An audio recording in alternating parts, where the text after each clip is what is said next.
रीट का paper viral होने के मामले पर शिक्षा मंत्री डॉक्टर बीडी कल्ला का बयान सामने आया है। उन्होंने कहा कि परीक्षा पूरी पारदर्शिता के साथ हुई है। कुछ लोग बिना बात के ही इसका विरोध कर रहे हैं और जो पेपर वायरल हुआ है वो परीक्षा होने के बाद हुआ है। आपको बता दें कि रीट की चौथी पारी का पेपर कई साइट्स पर वायरल हुआ था और इसी को लेकर कई सवाल भी उठ रहे थे। तो ऐसे में शिक्षा मंत्री की ओर से ये बयान जारी किया गया है और इस बयान के माध्यम से उन्होंने कहा है कि पूरी पारदर्शिता के साथ ये परीक्षा संपन्न करवाई गई है।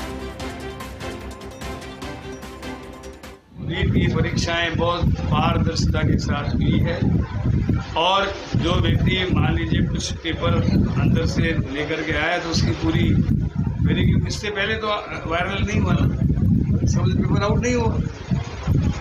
अब जिन लोगों की आदत ही है विरोध के लिए विरोध करना, वो करते रहे। पहले से ही विद्यार्थियों को सूचना दी हुई थी कि 1 घंटे पहले आना है और आप देखिए जहाँ सारे के सारे बच्चे आ गए तो कोई आदमी नहीं है तो उनको समय पे आना चाहिए। अब इसी खबर को लेकर ज्यादा जानकारी के साथ हमारी सहयोगी डिंपल हमारे साथ जुड़ चुके हैं। डिंपल, जानकारी पूरी आपसे चाहेंगे इस बयान को लेकर भी और जिस तरीके से सवाल उठे तो कहां से ये विवाद शुरू हुआ? देखिए बिल्कुल आयुषी, सबसे पहले तो बताना चाहूंगी कि कल रात से ही कुछ जो सोशल मीडिया ग्रुप्स थे, सोशल साइट्स थी, उन पे पेपर वायरल हो गया था। लेकिन पेपर वायरल हुआ परीक्षा खत्म होने के बाद। तो जैसे ही बाहर पेपर आया तब अभ्यर्थियों के मन में भी यही सवाल था कि जब प्रश्न पत्र बाहर नहीं ले जाने की अनुमति थी, नहीं लेके जा सकते थे, तो आखिर प्रश्न पत्र आया कैसे? फिर इसकी पुष्टि भी नहीं थी कि अगर ये प्रश्न पत्र इसी परीक्षा का है, क्योंकि किसी अभ्यर्थी ने बीच में से, और माना जा रहा है कि किसी अभ्यर्थी ने बीच में से जो 2-3 पन्ने हैं परीक्षा पेपर के फाड़ के, उसकी फोटो खींचकर सोशल मीडिया पे वायरल कर दी, जिसको लेकर तमाम तरह से ये वायरल हो गया हर जगह पर। और जितने अभ्यर्थी थे, अगर बेरोजगार महासंघ उपेन यादव है, उन्होंने भी कही इस बात को लेकर कि जो माध्यमिक शिक्षा बोर्ड है इसकी जांच करवाए और जो पेपर के ऊपर बार स्कैन कोड आता है उससे स्कैन कोड से इसकी जांच की जाए कि आखिर ये किसका पेपर है, कहाँ है। और तमाम तरह की जो जांच है अभी भी जारी है। हालांकि जो शिक्षा मंत्री बीडी कल्ला है, उन्होंने इस बात को साफ कर दिया है कि पारदर्शिता से पेपर हुआ है।